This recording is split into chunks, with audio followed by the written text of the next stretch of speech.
And I normally get up on a soapbox about using cats because we're lucky to have them. They're expensive. They're hard to find. Believe it or not, as many cats as there are.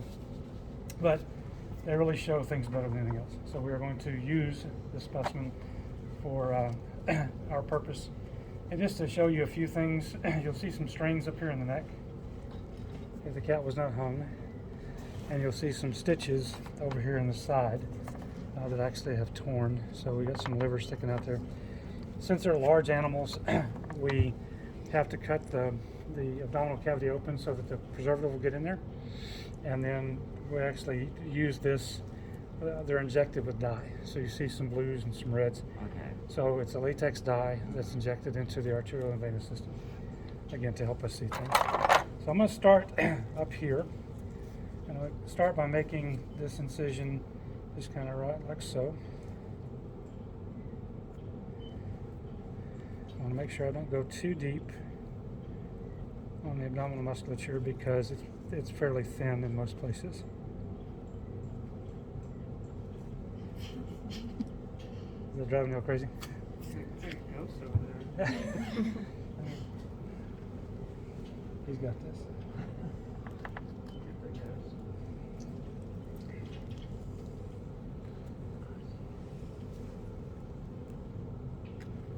Can we take pictures if we want to? Absolutely, absolutely. Absolutely. Thank you, sir. You're welcome. I didn't realize this room was like pressurized. I tell you, when I come in the other door over there, I was telling the lab prep guy I'd like to get a venometer and just see. I bet the wind speed's 60 between the two hallways. It's crazy.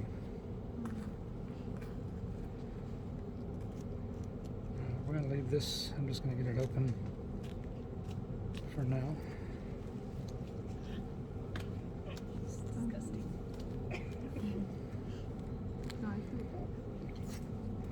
Now, even without touching it, just being kind of close to it, if you have animals at home, they'll probably look at you funny when you get home because they'll smell it on you. Mm. They have that. My dog's next. Yeah, I always tell students we're going to do cats, but nobody can bring their neighbor's cat. They can't. We're just not going to do that. I'm actually cutting through their ribs right now, and they cut through fairly easily. Very small. But up in the eyes, it's cute. I know. I was wondering what happened to them. I don't know what the stare is like. Well, it depends on, and they'll atrophy. Quite often there'll be a sponge in the mouth, especially if their mouth is very far open and they have big teeth, because even just going like this, they'll get you. So Feisty even so they're feisty even. exactly. All right, so I want to leave this intact right here. And there's going to be some preservative in there. And so when I stick my finger right there, it does not come through. All right, it's not coming through because I left the diaphragm intact. So there's the diaphragm. Once I get some of the fluid out of there and expose this a little better, I want everybody to get a kind of a look at the diaphragm. So we're seeing it under here. And I'll go ahead and turn it around where y'all can see. So there's the diaphragm. And remember, we've got our lungs sitting right on top of it. So there's our liver. We're going to come back to the liver. I'm going to take care of things up on this top end first. Alright, so I'm going to go ahead and cut through the diaphragm. Well, you got like 2 lobes on a liver, but that looks like They have multiple 4 or lobes. 5. Yeah, they've got a bunch. They've got a bunch. Is it because they just eat tons of wild stuff? They're pretty much just carnivores, and so that does make a big difference. All right, so all I'm doing is cutting down through the diaphragm. 2 lobes The liver? We have 2 main lobes divided by that falciform ligament. We actually have another lobe that's hidden behind the other side. Let me get some of this out of here. So some of the tissue does not preserve well, and it starts to kind of just decompose. Mm-hmm. So we see parts of the lung and those kind of things. And that's what we are seeing is this lung on this side. So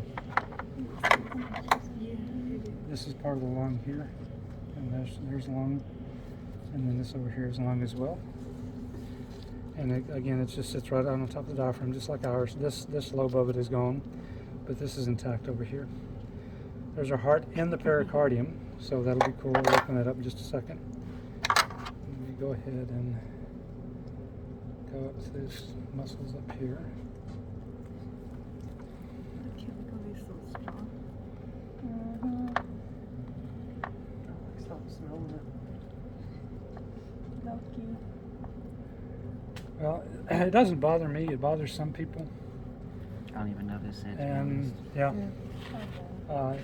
there are people that when they work with these things, and if we had been in a regular full face-to-face class, we would have already had the cats out about 3 times. Yeah, I noticed when you did that, you see like it come out of its nose. Yeah, I mean, there's just a pipe, and whatever's in the pipe's going to come out that way.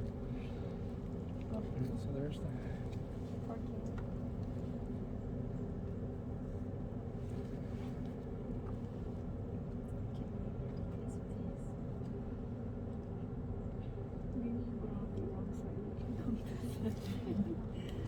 All right. Right there is the trachea. And I'm going to go ahead and expose it a little bit more. But there's the trachea right there. And if we move further up here, we can find the larynx, which is what I will do.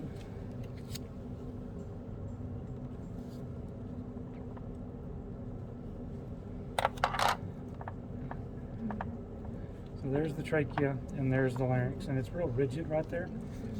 And so you can see the rings, the tracheal cartilage rings right there. Let's place them up over. So you can see the rings on it right there. Now I'm going to cut down through it so we can find the esophagus. Oh, absolutely. I'm sorry. So right there is the trachea, and you can see the tracheal cartilages. And then right up here is the larynx. So it does have that same cartilaginous structure. So let me go ahead and. Some bird bluey color. It's latex dye where we injected the blood vessels. So it's easier to see. Right. And then once we start, had we gone through again the whole cat with the dissection for cardiac, then we would have dissected out some of those blood vessels. Now, is that dye injected post-mortem or? Yes, it is. Okay. It is. All right. So I'm going to go ahead and make this incision right across here so that we can see the relationship of the trachea and the esophagus. It's really not that pretty thin tissue. So there's the trachea, and there's the esophagus right behind it. Okay, so turn that around where you can see it. So the trachea is between my fingers, and then this is the esophagus. So if I pick up this end, then there's the trachea, and there's the esophagus. So the esophagus is deep. We can see how this collapses just like ours does, because we get those C-shaped bands of cartilage and then connective tissue on the backside. Okay, all right. Now, even though we're in here mainly for digestive, I want to go ahead and show you this stuff that I can show you. Again, the trachea, there's our lungs. This is the heart. You see there's the apex anchor down here to what's left of the diaphragm. And I'm going to cut away this It's already kind of decomposing, that part. visceral pericardium. This is kind of spontaneous. Like so, expose the heart. Alright, that's mostly just blood that's come out of the heart.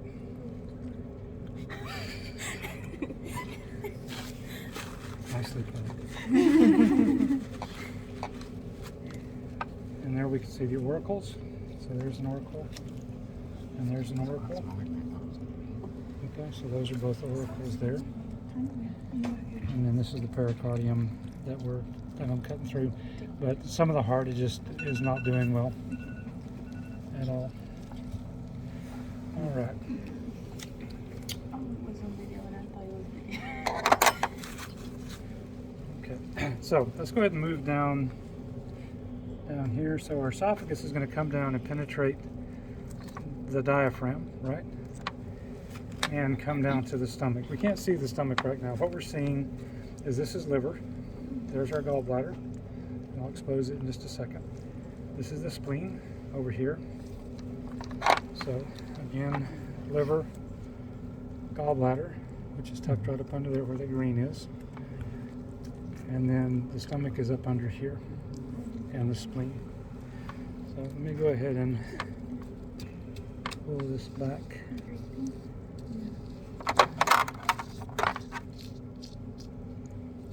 And this little tiny, let me go ahead and get rid of that just so we can see it better. So I'm just going to remove this part of the liver.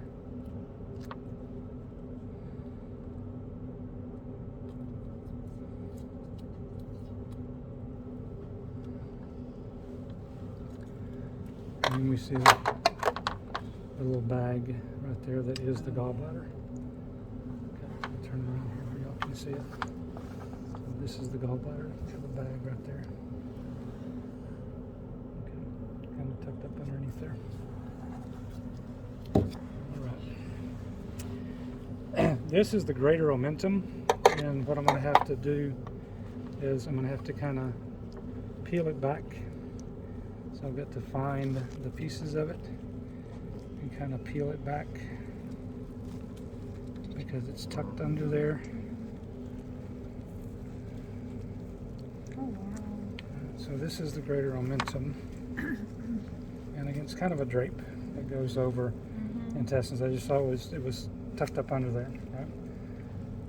If you have like a really fat kitty, is that Oh yeah, absolutely, okay? absolutely. And I selected this one for that reason.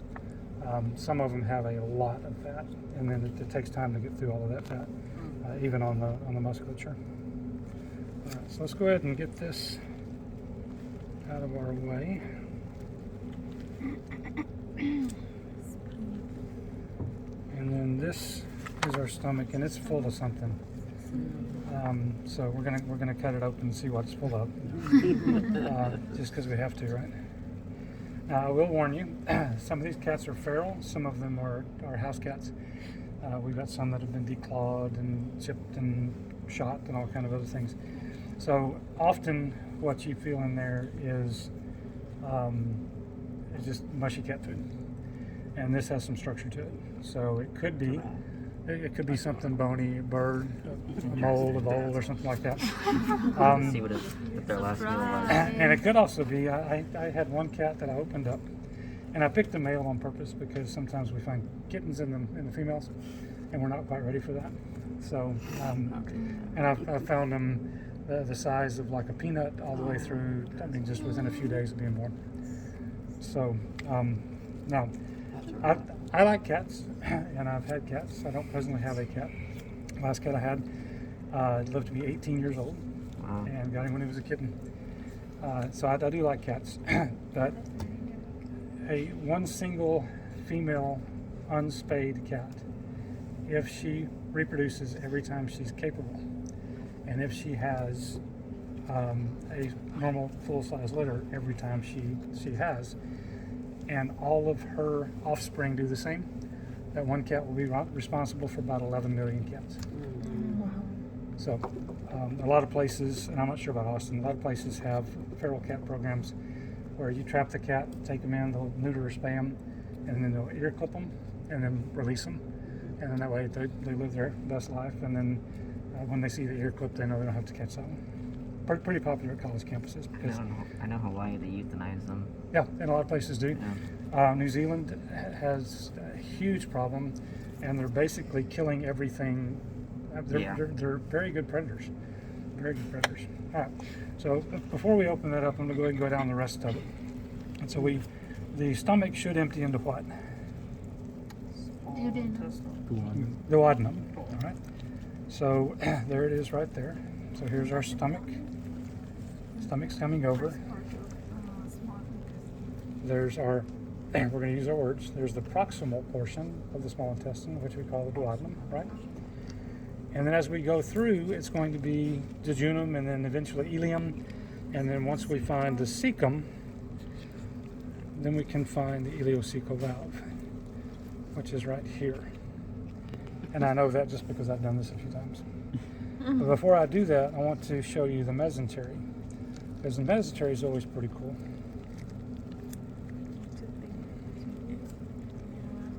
All right, so all of that in between the intestines.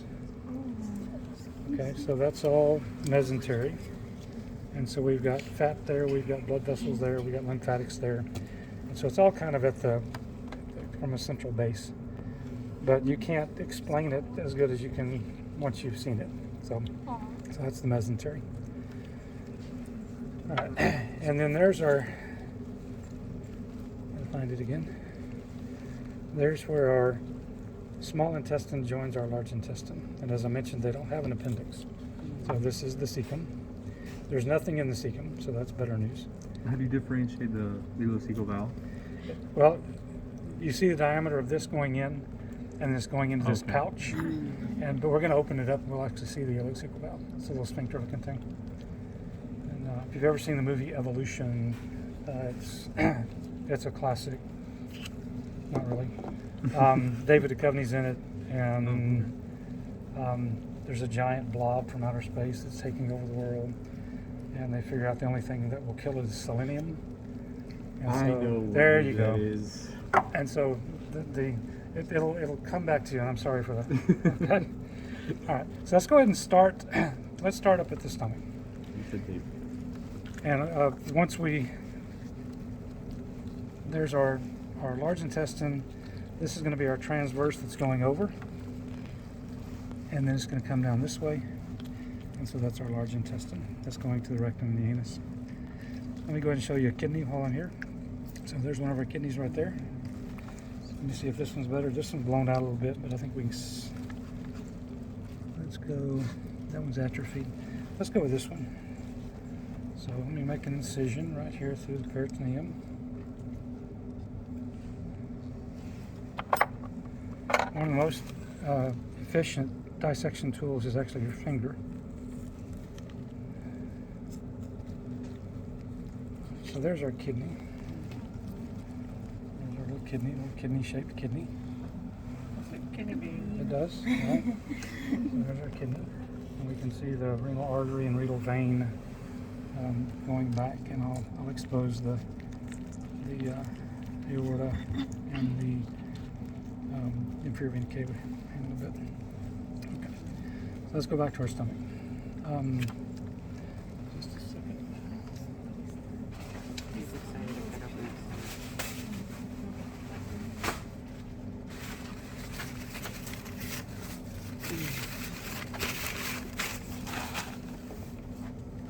You want to learn some history while you're Sure. at? I'm wearing a woman's lab coat because my other two are at home. And I know it's a woman's because the way the buttons are. Mm-hmm. Yeah. And you're like, what the- Left versus right? right. Yeah. Do you know why they're that way? Because buttons, when they were first made, were expensive. So the only people that had buttons were people that would dress them. So they put their clothes on and their servants would button their clothes for them. And it was easier for them being that way. So what do the main coats look like? The buttons are on the other side. That's basically it. Oh, okay. I've got two of those. I didn't bring them. They've got my old college logo on them, but I like them better than this one. Anyway, this is one I just happen to have in my bag. All right, so we're back to the stomach, right? And so I'm going to make an incision along the greater curvature. And my scalpel's not real sharp for this. And then we'll see. And then we'll see what we wind up with. What I started to say is I had one cat that I pulled, I forget if it was 5 or 6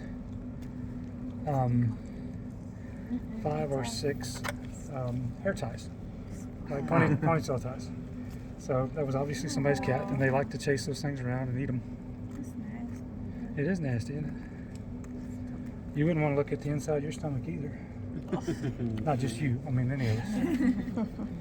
I definitely Alright. do not want to see the inside. Real fluid. All right. So, well, actually, the rigid things I was feeling Solid cap. are pieces of tuna. Pieces of tuna or salmon, That's crazy. along with something else, but they're pretty It rigid. looks like mashed potatoes. Yeah. So, pretty good last now meal. I'm not gonna go home and eat my mashed potatoes. A death row meal. Often, well, I ate a bunch of it. I can tell you that. Oh my God. I was Um, thinking about my mashed potatoes and I'm not gonna eat it. Now, I do want you to see That's so, that's the. good. That was kind of disappointing, was it? Yeah. We didn't find a. No, I'm actually not. And then, okay. So look down in there, and you'll be able to see the rugae. And I'll spin it around where everybody can see it. You can see the folds in there on the lining of the stomach. Okay. So those are the rugae. Same on the inside of the stomach there. But other than that, it's relatively kind of smooth. There's also no muscle tone because obviously it's no longer living. All right. So there's our stomach. Let's find the duodenum.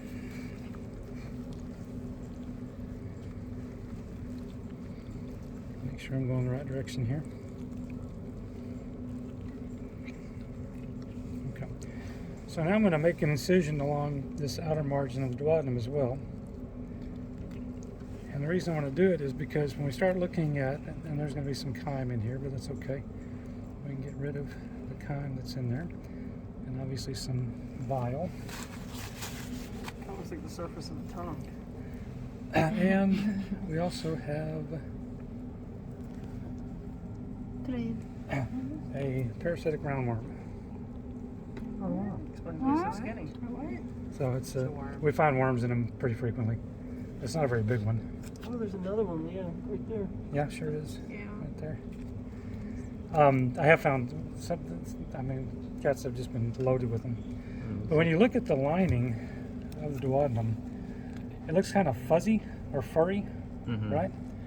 And so that's that modification to that tissue, where we have all of those villi and all of those microvilli. And so it does have that kind of mohair, or like you mentioned, kind of looks like the surface of a tongue, because we got all of that surface area. So different than the stomach, right? Different function than the stomach. We're going to go down, and we'll go ahead and find the cecum. And as we move down to the cecum here, I'll go ahead, and this one's fairly full too. Let me move that back up a little bit. I'm going to go ahead and open up the distal end of the ileum. You've seen worse on Dr. Pimple Popper, I know you have. I saw a really good one yesterday. She's got some crazy stuff on that. Yeah, extend that incision.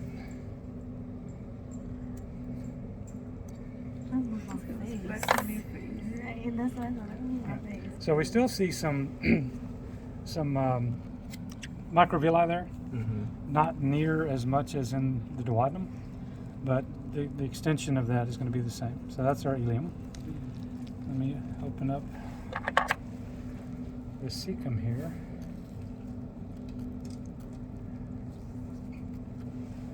Like so. Let me clean all of this out. Pretty instantly it changed color.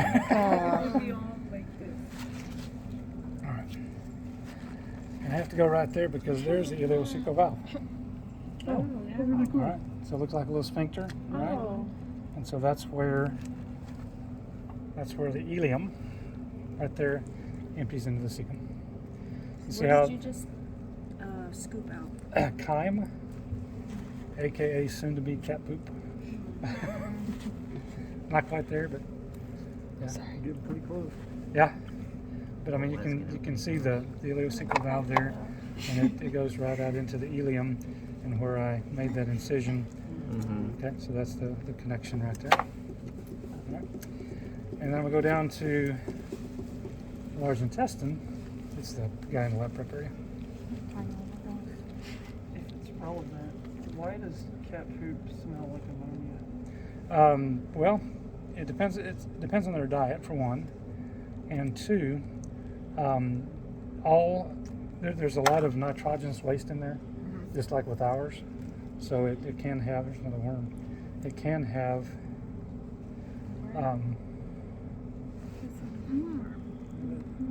Ineffective nitrogen removal. The best way I can say it.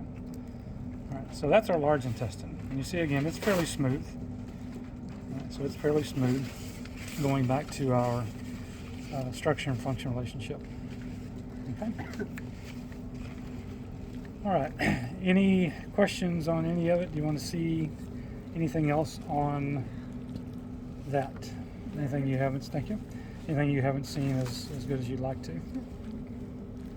Okay, the pancreas is normally tucked right here, and we can see it. Let me find the probe. It is right. Oh, I'm sorry. This is it right here. That's all of this right here is pancreas. You need to rotate this way when you get a chance. Absolutely, absolutely. So again, that's it right there. Okay. So remember, we got the one end attached to the duodenum, and the other end attached to the spleen. Okay, so that's it right there. That's the pancreas. Okay. I didn't see it. It's this right here. You see how the texture is a lot different. Texture's a lot different than the other stuff, right? Because it is glandular. All right, let me go ahead and dive down here since we've got it open, and let's take a look at some of our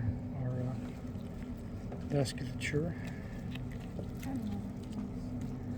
Do people who own these cats know this is like what happens to their cat after? Well, I would say probably not. But I think the people that would have those kind of concerns probably wouldn't just leave their cat. They would probably take their cat, and I took our cat. Actually, I had to have it put down because it was in so much pain, and I didn't know what a cat in pain looks like. But basically, thank you. They'll get down and keep their head down, and they won't complain or make any noise. They'll just sit there. So when I took him in, they said, "Yeah, it's time." Dogs are kind of the same. So, My dog had a tumor and he was bleeding out and trying to leave. He was acting normal. Yeah. Yeah. But yeah, so I took him home to bury him, and I was in the front yard digging a place to bury him in the flower bed, and one of our nice neighbors came by and said, "What are you planting?" I said, "My cat." Of course, she said, "I'm sorry." So the next day, a little garden rock with a sweet saying on it showed up on her front porch, and she felt bad. She shouldn't, but she did. Of course, I could have been more sensitive and just say my bad. Cats with like tumors or anything that you dissected? Not really. Not really. Okay.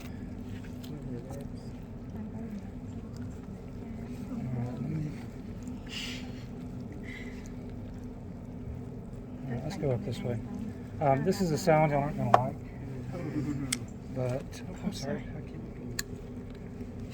These are slippery now. So I'm trying to get a good view. No.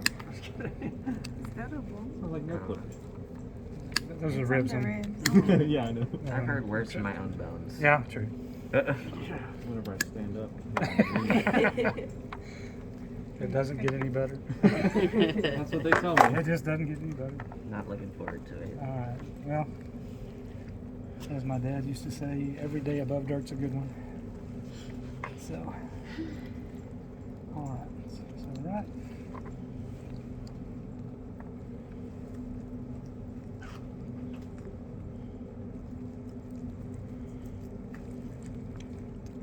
This has a lot of extra stuff in it. Let's see if I can go this way.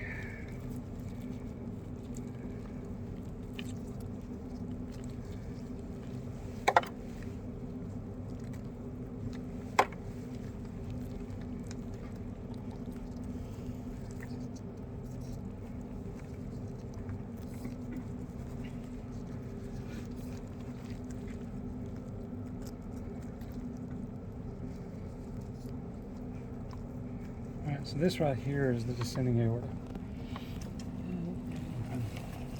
come out of the. Let me turn this way. It's going to come out of the flexure at the top, and it's going to come down here and split. And that is one thing. Just we are different because the aorta normally comes down, and then right around here in the inguinal area will split. And I have found that split as low down as about right here, and as high up as about right here. We're all a little bit different. All right. Back to our trachea and esophagus.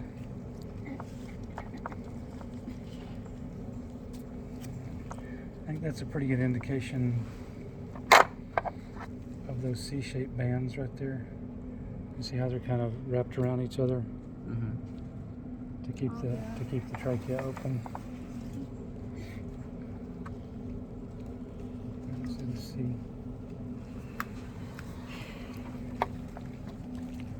All right. Anything else? So that's what I wanted you to see again, from here to here, so you'd have an understanding, maybe a little bit better understanding. And then there's some things you just can't see otherwise, like I said, the mesentery. And the mesentery and the omentum are the two things that are really hard to understand. You see how coiled up that is? Right. And that's how it is. I mean, that's how we are. But as I mentioned, if we were to displace this, as I've done, and then just bring it back, it finds its spot. Right. So, and partly because of the mesentery, and partly because of the mesocolon back here. All right. So that's that. Thank you so much.